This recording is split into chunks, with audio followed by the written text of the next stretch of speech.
안녕하세요. 스포츠토토 읽어주는 남자입니다. 아직도 스포츠토토와 인연을 맺고 수익을 내지 못하시는 분들 수익 낼 수 있도록 도와드립니다. 어려운 일이 아닙니다. 오늘도 함께 하시고 도움될 수 있도록 좋은 경기 준비했습니다. 영상의 고정 댓글 확인해주세요. 4월 28일 워싱턴 캐피탈스 뉴욕 아일랜더스 중계 NHL 분석. 캐피털스는 최근 6대3으로 이긴 아일랜드와의 경기에서 6골을 넣으며 8경기 만에 6번째 승리를 거뒀다. 캐피털스의 공격은 한 경기에 3.4골을 득점하고 그들의 라인업 전반에 걸쳐 골 득점자들을 찾는 등 시즌 내내 선두를 달리고 있다. 알렉산더 오버치킨, 니클라스 백스트롬, 톰 윌슨이 합계 49골로 선두를 달리고 있지만 TJ 오시, 코너 시어리는 올 시즌 10골 이상 6명의 스케이터를 보유한 공격의 일환으로 29골을 합작 백엔드에 힘을 실어줬다. 공격이 주도했지만 수비는 지난 시즌보다 크게 향상돼 경기당 2.9골만 허용하고 부대 전체에서 좋은 활약을 펼치고 있다. 브렌단 딜런과 저스틴 슐츠가 4.6개의 수비 포인트 점유율과 94개의 블로킹 슈팅을, 지데노 차라와 드미트리 오를로프, 닉 젠슨이 6개의 수비 포인트 점유율을 합작했다. 게다가 일리아 삼소노프는 25살의 선수가 경기당 2.6골만을 허용하고 있고 900%의 슈팅을 아낄 수 있기 때문에 훌륭한 선발 골텐더로 발전했다. 스탠리컵을 놓고 각축전을 벌일 듯한 두 팀 간의 멋진 경기가 될 것이다. 캐피털스가 시리즈의 첫 두 경기를 이겼지만 우리는 아일랜드인들이 원정 중임에도 불구하고 마지막 경기에서 다시 뛰기를 기대할 수 있다. 섬주민들은 아담 펠렛과 라이언 플록이 끊임없이 수도의 상선을 없애고 백엔드가 그들을 이기도록 강요하면서 수도의 공격을 제한해야 한다.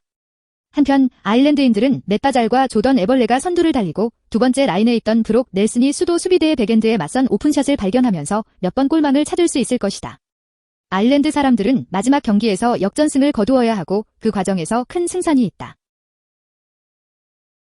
양팀은 최근 경기에서 골문을 파고들며 고전하고 있는 수비진을 상대로 오픈샷을 찾아냈다.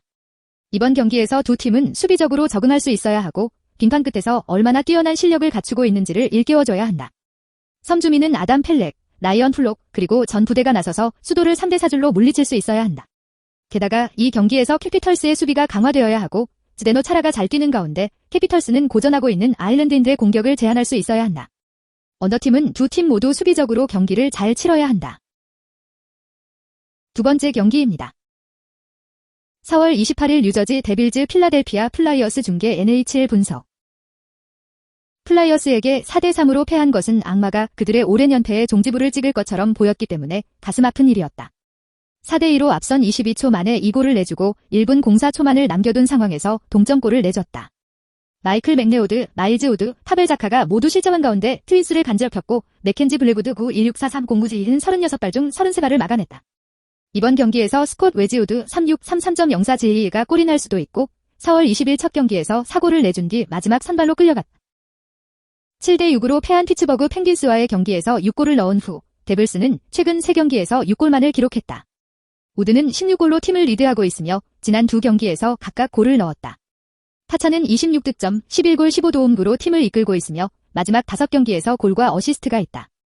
올 시즌 NHL에서 악마는 최악의 홈 기록 4-1-7-4를 갖고 있다. 악마의 연패는 언젠가 끝나겠지만 이 경기에는 그 시간이 없을 것이다. 지난 경기에서만 그럴 기회가 있었지만 3차전에 후반 2골을 내주며 무너졌다. 그들은 10연패에 휘청거리는 패자들로 이번 시즌 필리와의 경기에서 플라이어스는 3경기 중 2경기를 이겼으며 NHL에서 홈에서 가장 적은 뉴저지 팀과 맞붙는 이번 경기에서 좋은 맞는 경기를 할 것이다. 필라델피아는 이번 경기에서 승리를 거두어 불행한 악마들을 11연패에 이르게 할 것이다. 나는 이 게임에서 마지막 게임이 오버되었음에도 불구하고 언더로 기울고 있다. 지난 경기에서 3골을 넣었지만 이전 두 경기에서 총 3골을 넣었을 뿐이다. 그들은 리그에서 가장 낮은 점수를 받은 팀들 중 하나이고 그들의 공격은 이 게임에서 그것을 하지 못할 것이다. 두 팀 모두 빙상 수비에 큰 문제가 있지만 이번 경기에서 낮은 득점력을 보이는 것으로 보인다. 가어던 스테이드에서는 이 게임에서 골이 충분하지 않으므로 언더가 선택입니다. 세 번째 경기입니다. 4월 28일 내슈빌 프레데터즈 플로리다 팬더즈 중계 NHL 분석. 프레데터스는 마지막 5경기 중 3경기에서 패해 현재 센트럴 디비전의 댈러스 스타스를 2점 차로 앞서고 있다. 그들은 화요일에 팬더스를 이기면서 순위에 약간의 거리를 두려고 노력할 것이다. 내슈빌은 경기당 평균 2.56골을 기록하며 공격적으로 분투했다. 그들은 마지막 경기에서 28개의 슛에 3골을 넣으며 경기를 마쳤다.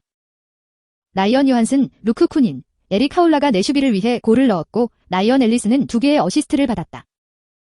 내슈빌 역시 경기당 2.76골을 내주며 수비적으로 고전하고 있다. 그들은 마지막 경기에서 한 골을 내줬고 그들이 승리를 원한다면 비슷한 노력이 필요할 것이다. 프레데터스는 마지막 5경기 중 3경기를 졌고 연장전 동안 15골을 내주며 수비적으로 잘 뛰지 못하고 있다. 팬더스가 지난 5경기 중 4경기를 이겼고 20골을 넣으며 맹공을 퍼부었기 때문에 이번 경기에서 그들에게는 상황이 더 쉬워지지는 않을 것이다. 팬더스는 최근 3번의 로드게임에서 10골을 넣으며 도로에서도 좋은 활약을 펼치고 있으며 이 경기에서 득점하는데 큰 어려움을 겪지 않을 것이다. 비록 원정에서 한 경기에 3골 이상을 내줬지만 팬더스는 마지막 3경기에서 8골을 내줬다. 그들은 프레데터스를 상대로 한 마지막 5경기에서 8골을 내줬고 다시 한번 속도를 늦추는데 어려움을 겪지 않을 것이다. 팬더스가 내슈빌에서 마지막 4경기를 이긴 상황에서 플로리다가 가장 현명한 선택이다. 프레데터스는 게임당 평균 2.56골을 기록하고 있으며 게임당 평균 2.87골을 기록하고 있는 홈에서 잘 친다. 그들은 이번 시즌에 팬더스를 상대로 6개의 경기에서 한 경기에 2.33골을 평균하였다. 팬더스가 원정에서 경기당 3골을 내주는 상황에서 프레데터가 이번 경기에서 평균 타율을 기록할 것으로 예상한다. 팬더스는 한 경기에 3.20골, 홈에서 3.25골을 평균하고 있다. 그들은 올 시즌 프레데터스를 상대로 한 경기당 평균 3.5골을 기록했다. 내슈빌이 경기당 2.76골을 내주고 있음에도 불구하고 팬더스가 득점함을 넘어설 만큼 충분한 골을 넣을 것으로 기대하고 있다. 네 번째 경기입니다. 4월 28일 시카고 블랙호크스 템파베이 라이트닝 중계 NHL 분석. 시카고 블랙호크스가 5할을 맴돌고 있고 그들이 대부분의 경기를 이긴 이유는 오른쪽 윙어 패트릭 케인의 플레이가 될 것입니다. 그 팀은 부상 보고서에 몇 명의 선수들이 등록되어 있어서 이번 경기에서 그들의 대사가 어떻게 생겼는지 보는 것이 흥미로울 것입니다. 케인은 올 시즌 58득점, 15골 43도움을 기록하고 최근 4경기 출장에서도 승점 4점을 기록하는 등 승점 5위 어시스트 2위입니다. 내슈빌 프레데터스를 상대로 한 마지막 경기에서 그는 얼음 위에서 24분 09초 동안 3개의 슛을 시도하다가 득점 없이 끝냈을 때 빈손으로 올라왔습니다. 케인은 그동안 NHL에서 활약으로 인지도가 높은 선수 중 한 명이었고 홈에서 스탠리컵 챔피언을 차지하는 만큼 계속 숫자를 올려야 합니다. 말콤 서번은 시카고 블랙호크스의 백업 골키퍼로 5경기 연속 출전할 가능성이 높습니다. 내슈빌 프레데터스를 상대로 한 마지막 경기에서 그는 이번 시즌에 자신의 기록을 661로 끌어올리기 위한 패배의 노력으로 28개의 슛에 3골을 허용했습니다. 블랙호크 팀은 올 시즌 151골을 허용했는데 이는 리그 23위입니다. 그들은 이번 시즌까지 그들 중 101명 마이너스 132명, 76.52%를 죽였기 때문에 상대적인 파워 플레이에 대해 평균 이하였습니다. 시카고 팀이 이 경기에서 이기려면 이번 시즌보다 더 잘 수비하는 방법을 알아내야 합니다. 이 프랜차이즈들은 시즌이 끝나기 시작하면서 현재 2가지 수준에 있다. 템파베이는 이번 매치업에서 이미 지난 7경기 중 6승을 거뒀고 이 뚱뚱한 아가씨가 블랙호크스의 기회를 위해 솔로를 준비하는 동안 플레이오프 추진 중에 있다. 이것은 우리가 평범하게 많은 것을 기대해서는 안 되는 게임이고 여기서 번개가 쉽게 이기는 게임이다. 블랙호크스는 최근 2번의 아웃에서 한 경기에 3.5골을 허용한 백업 골키퍼가 부족할 가능성이 높다. 라이트닝은 퍽도 득점할 수 있는 능력을 보여주었다. 마지막 한 줌 경기에서 이 팀들은 경기 내내 많은 골을 넣었다. 라이트닝은 지난 5경기에서 평균 5.8골을 기록한 반면 블랙호크스는 최근 3경기에서 평균 6.7골을 기록했다. 이 팀들은 기간당 최소 2골을 넣을 수 있어야 하므로 6골 이상을 기록해야 한다. 5번째 경기입니다. 4월 28일 달라스 스타즈 캐롤라이나 허리케인즈 중계 NHL 분석.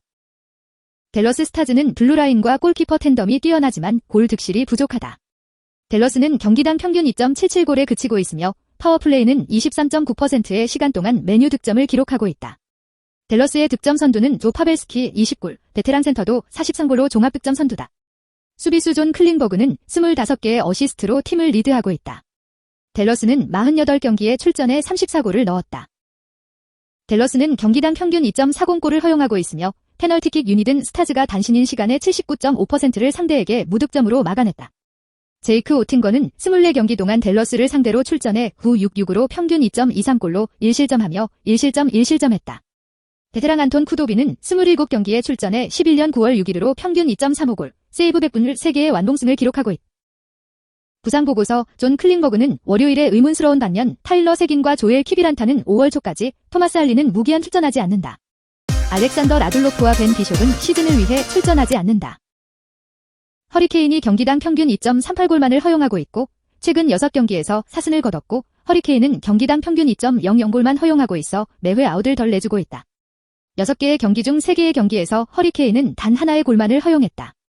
캐롤라이나는 댈러스와의 지난 6번의 회담 중 5번의 대결에서 승리했다.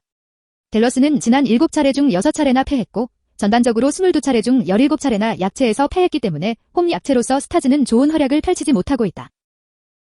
이번 매치업은 허리케인이 경기당 평균 2.38골을 허용하고 스타즈가 경기당 평균 2.40골을 허용하고 있어 골이 가장 좋은 팀 두 팀이 출전한다. 두 사람 사이의 지난 10번의 회담 중 7번의 만남에서 모두 합계가 끝났다. 캐롤라이나는 마지막 7개 팀 중 5개 팀, 댈러스는 마지막 5개 팀 중 4개 팀, 승률이 6할을 넘는 팀을 상대로 최종 합계 언더를 기록했다. 오늘도 토토로 고민 중이십니까? 아직도 빚을 내서 스포츠 토토를 하고 계시지는 않으신가요? 이제 전문가와 함께 하십시오. 수익 복구를 모두 도와드리겠습니다. 영상 하단 고정 댓글로 문의하실 수 있습니다.